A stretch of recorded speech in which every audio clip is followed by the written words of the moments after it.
It's all about choice. It's all about whether the glass is half full or half empty. And that's not about the glass. That's in the way that we see it. That is in our head, not in the glass. I wish I could make this blink.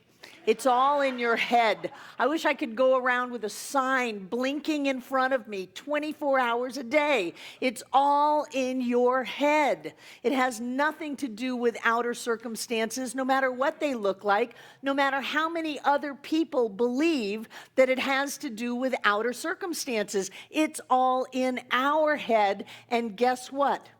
We are in charge of what goes on in our head. We are in charge of our thoughts, of our responses to experiences. We are in charge of what we make something mean. It only means what you're making it mean. Doesn't really mean anything in and of itself. It's a neutral. It only means what you're making it mean, and that's what's going on inside of your head. Well, Barbara, you don't know how insulted I was. That's in your head. It doesn't matter what happened on the outside. You took that experience and you got insulted. You got your panties all in an upwad about it. You decided to have an emotional reaction about it. You talked yourself into, actually, if you want to know what really you're doing, you're running a drug lab in your body. You're like a meth kingpin. And every time you create a drama experience in your head, you trigger off this amazingly complex neurochemical response in which you actually secrete drugs into your body. You get high from it. That's why when people say you're a drama addict, it's true. You're literally addicted to the experience of the drama, not because of all of the turmoil, but because of the drugs that you're getting in your body. Your body stimulates a fight or flight response. The limbic brain goes crazy. Out comes adrenaline, which gets you all hyper and has you breathing heavy. Oh my gosh, do you know what they just said to me? Oh, I have every right to be upset. Oh my God, this is terrible. That's all a response of the drug lab that you have cooking in you. It's all going on in your head. I mean, let's be honest here. We're a bunch of druggies. And that's why it is so hard to let everything just be okay and to be happy at times. People think, oh, being happy and being joy-filled, that's got to be the best, right? Well, why do we struggle against it? We struggle against it because our natural default that we have created over millennium of fight or flight, is it a saber-toothed tiger? Are we going to need to defend ourselves? Is this really an attack on my very life?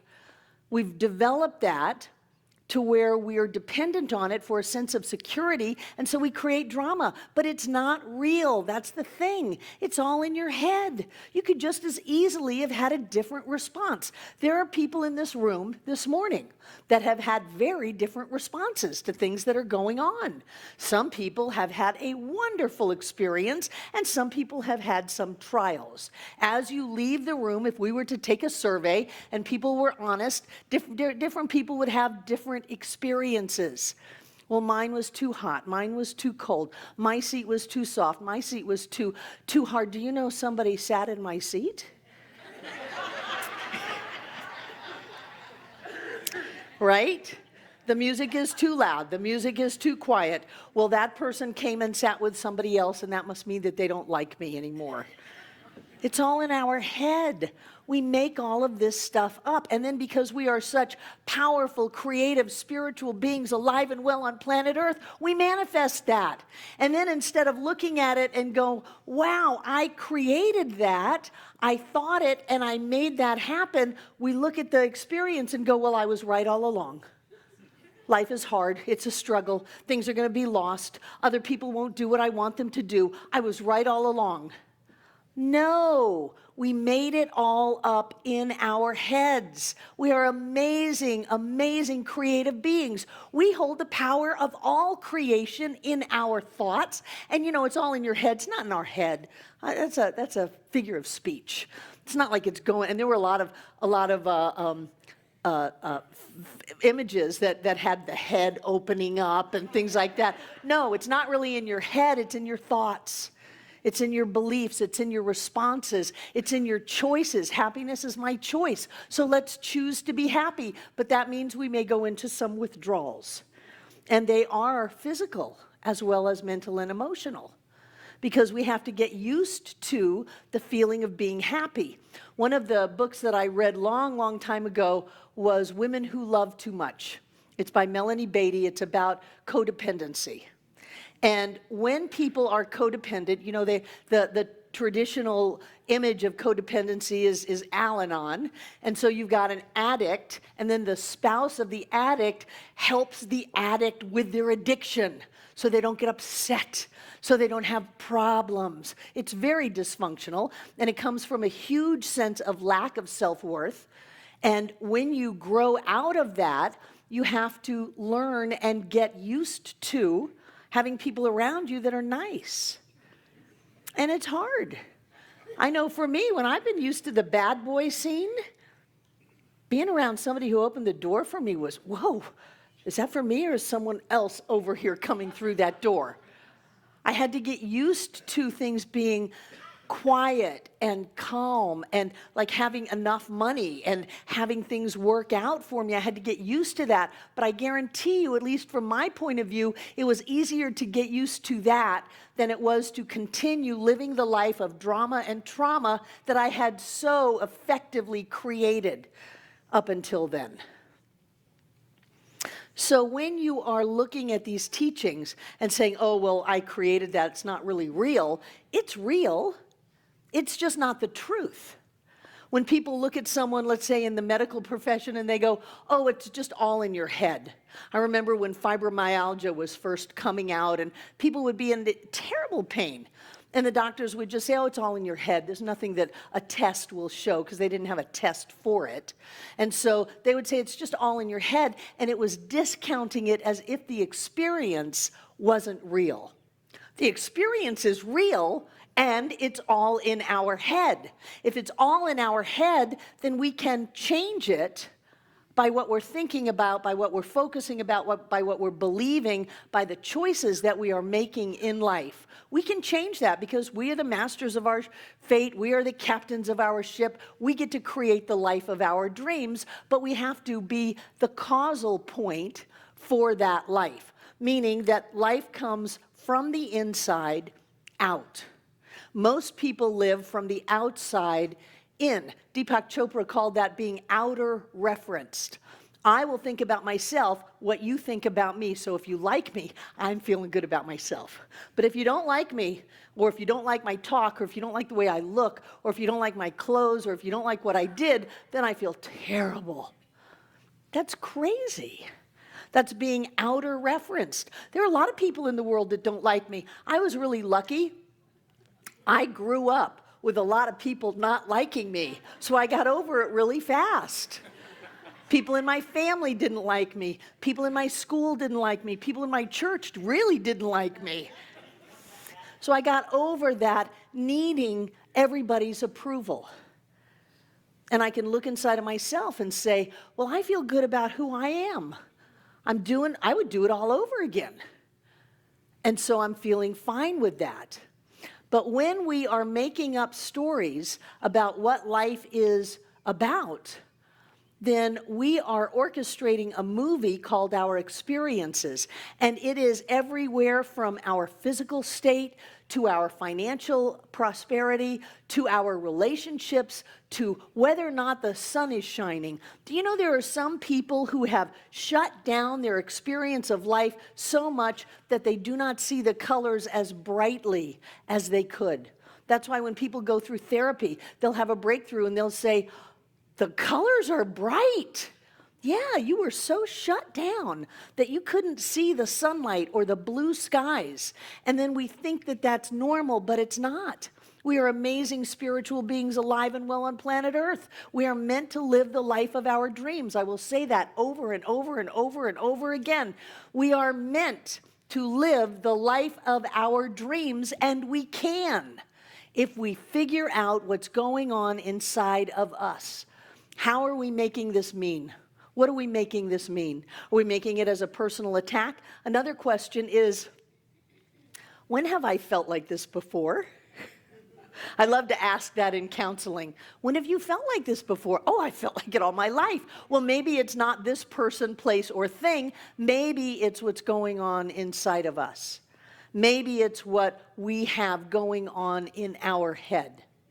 I love the things that you can measure, the things that you can see for sure about these ideas. And one is that when you have a physical, measurable, photographable, diagnosable event going on in your body, and something changes just like that, it can often be traced to something inside of the person. And so back in World War II, when they ran out of morphine for the wounded soldiers, they started giving them saline shots or sugar pills. They're called placebos. And what would happen is the pain would go away just like that, as if they had had a shot of morphine. There are many, many stories about how the placebo will change someone's physical experience.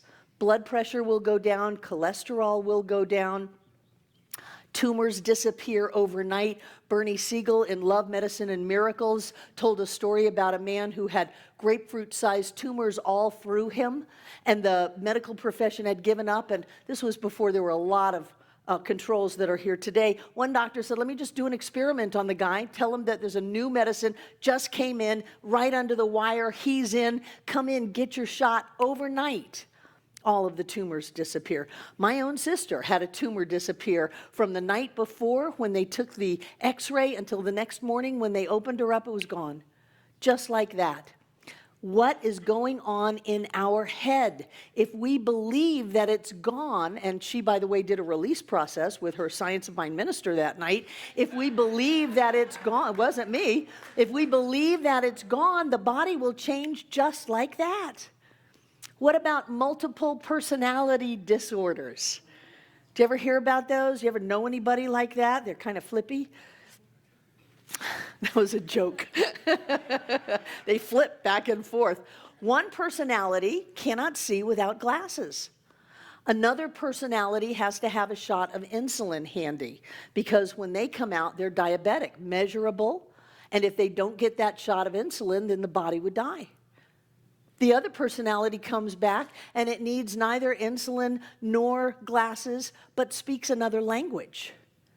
Isn't that amazing?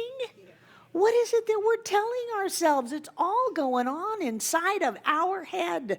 So I would recommend that we start to listen to what we're saying. It won't give you a headache. If it does, take a couple of aspirin and keep listening. What are you saying to yourself about that person, that experience, that event? Sometimes I remember, not so much anymore, but in the past, I would have arguments in my head with people who had been dead for years. I would. What am I making this mean? Well, at that point, I was trying to generate a little hit neurobiologically by generating the emotion in me. And so when we are focused on the inside, when we know that life is going from the inside out, then we can start deciding what we want to go on at that point of cause. What thoughts do we want to think? What words do we want to speak? How do we want to see the world? I did a talk a little while ago. It was great. It's called Are You an Optimist? If you weren't here, I recommend you going online and listening to it or seeing it. Because optimists are healthier than pessimists. Did you know that? Optimists have more money than pessimists. Optimists have better relationships than pessimists. Because the difference between an optimist and a pessimist is not how they see a problem, it's how they respond to the problem. A pessimist sees a problem and goes right down the tubes into the abyss. Oh, this is awful. Oh, there's no way out. Oh, this always happens. I am a bad person. because this happened to me. Those kinds of thoughts do not create the life of your dreams unless it's a nightmare. An optimist looks at that same problem, because we all have problems, let's not be naive, we all have problems, and says, oh, this is temporary. This is a bump in the road. This is something that I can handle. This has an answer. This has a solution, even though I don't know what it is yet. I know that this is going to work itself out, and I am not a bad person. I'm going to be creative and think about how to handle this. And you have a healthier body. You have more money. You have better relationships. You have, in general, a happier life. When you look at things and don't let them run you over, but allow yourself to think about it and know only good will come from this, one of my mantras. There's a blessing in here somewhere. I'm going to put a blessing in it, so I'm sure to get a blessing out. I'm going to be able to use this to grow, to be smarter, maybe to not ever do that again, but I'm going to be able to use this to have a better life. Because I'm going to be an optimist. I'm going to be in charge of what's going on inside of my head, meaning the stories that I tell myself about things, the way I respond, the way I react to circumstances. I'm going to be in charge because I like to be in charge. Some people would call those control issues. But I like to be in charge. So I am going to be in charge over myself because I've tried to be in charge of you. I really have. I've tried to be in charge of you, and it doesn't really work. You have to be in charge of you. I can coach you and go, yay, go, it's wonderful. But I can't make you do whatever it is I want you to do, but I can make me. I can make myself stop with stinking thinking. I can make myself think a new thought. This is the new thought movement. I can make myself think a new thought about an old problem and create a new experience out of it. If I think an old thought about an old problem, I'm just going to have that for the rest of my life. It is up to me to be in charge of what's going on inside of my head. No matter what it is, it started in me. Oh, but Barbara, it's genetic. Well, Bruce Lipton has proven that you can turn your genes on and off based on what you think about them. Wow. Your genetic predisposition has nothing on you unless you think it does. There are children who were adopted into a family with a certain genetic problem. They got that problem because they never knew they were adopted. Or they were adopted into a family without the problem, and their family of origin had that problem, and they never got that problem because they didn't know it was there. People think it's all about the outside. Well, the doctor said, well, this test said, well, the experience was that I was late. You're never late. Unless it's prac class. You're always in your perfect and right place. You're always in your perfect and right place doing exactly what you're supposed to be doing at the moment you're supposed to be doing it. You're always divinely guided and directed to have, be, do anything that is for your highest and best. So stop calling yourself names. I'm this, I'm that. No, you're not. You are God in form. You are the creative power of the entire universe as you. Everything in your life is a reflection of what you first thought, consciously or subconsciously. I'll give you that. Maybe you heard someone say it and it just took hold inside of you. That's why I won't listen to commercials about it being flu season. Maybe someone in your childhood said, we are this way, we are that way, and it took root. But you do not have to let that grow as who you are and what your life is. You can change that, but you have to change it inside of yourself. You have to change it by being mindful of who you are and what you think and what you say and what you believe and what is this, what am I making this mean? It's such a powerful question.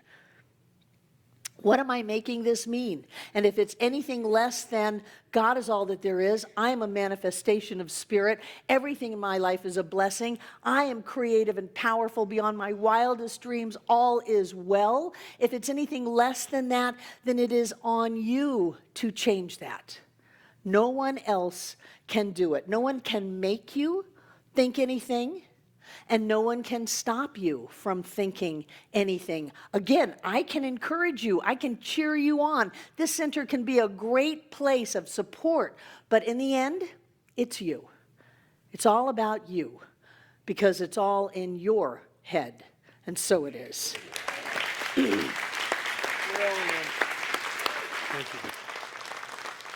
you. Thank you, Barbara. Wonderful. So we may have some people in the room for the first time. We'd like to say hi. So if you're here for the first time, would you raise your hand? Welcome. What's your name? Darla. Darla, thank you for being with us here today. And you, sir? Say it again. Justin. Wonderful. We're glad you're here. Anybody else joining us today for the first time? Hi. Who are you? Hi, I'm Michelle. I'm friend of Peggy. Hi, Michelle. Welcome. We're really glad you're here. You've got good taste in friends. Wonderful. Well, thank you all for being here today and for being a part of this wonderful experience. We are giving you this card to fill out so that we can just keep you informed about what's happening here. We do not inundate you with information. We just want you to know what we're doing. So thank you for sharing your information. We have a gift for you at our Welcome Center, and our ambassadors will help you with that. And we're delighted that you're here with us today. Thank you so much for being here today. Yay. Let's have our prosperity acceptors come up. Oh, good. There's money up here. Nice. And I'm finding it. So if you would take what you're going to give today and hold it in your hands. Maybe close to your heart if that works, or however you want to do it. And know with me that there is a presence and a power that dwells in, through, and as all things. Even and absolutely as our money. Money is an idea in the mind of God. Money is the presence of God in action. Money is that thing that we use to kind of measure how we're moving through life. And being generous at this moment with this center is a nice measurement. So we celebrate this giving. We celebrate this flow, knowing that all is in perfect order, all is unfolding as it must, and that life is supporting all of us by our very action in this moment. And knowing that this that we know together is absolute and always so, we say these words together. I freely and joyously give from the abundance and fullness of my overflowing wealth, knowing my gift goes with love as it touches and blesses the world. And so it is. Thank you.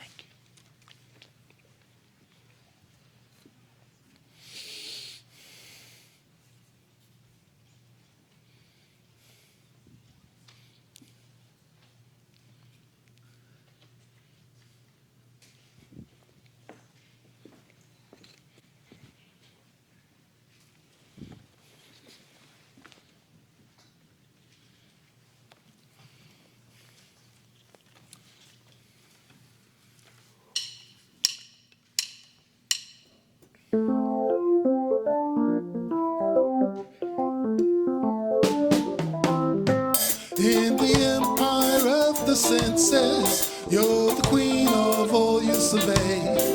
All the borders and the mountains, everything that comes your way, I say.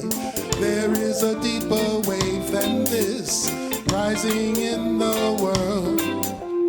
There is a deeper wave than this, listen to me, girl. Every ripple on the ocean, every leaf on every tree, every sand dune in the desert, every power we never see. There is a deeper wave than this. There is a deeper wave than this. Listen to me, girl. Feel it rising in the cities. Feel it sweeping over the land. Over borders, over frontiers. Of the will its power withstand. a deeper wave than this. Rising in the world. There is no deeper wave than this. Listen to me, girl. All the anger, all the bloodshed, all the moments of our fear, all the armies, all the missiles, all the symbols of our fear.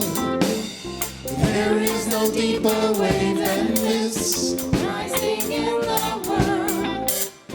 There is no deeper wave than this. Listen to me, girl.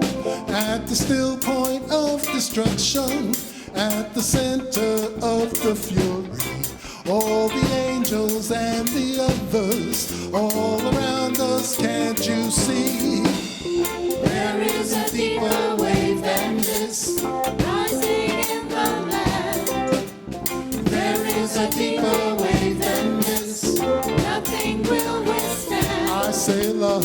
Love is the seventh way. I say love. Love is the seventh way. I say love. Love is the seventh way. I say love. Love is the seventh way.